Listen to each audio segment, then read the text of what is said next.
you tell us the bathroom? My douchebag shirt. Well. My douchebag shorts. What's it look like? Do like a confessional. Sit down on the sides. All three going in there. Yeah, come on. All four of us are getting Come on, Jeff, you can come in too. There's no way, dude.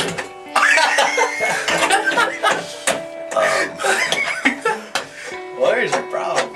Oops. Well, It's fine, it's fine. We've been hanging out. Can we be serious now? Yeah, fix my thing. How did that even come off? Where's Steve? We kicked him out. No, we didn't. No, we didn't kick Steve. want me to do this or not? Crushing my leg. I'm sorry. What am I supposed to do? What's up, everybody? Hey, what's up, everybody? We're judges.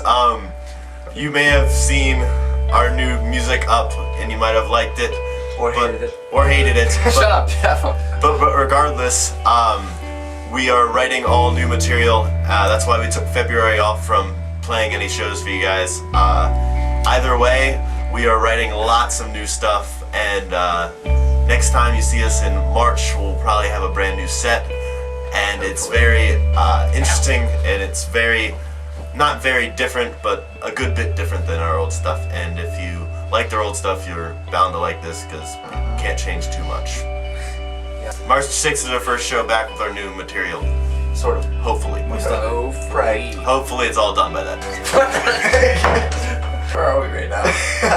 We're in Jeff's bathroom.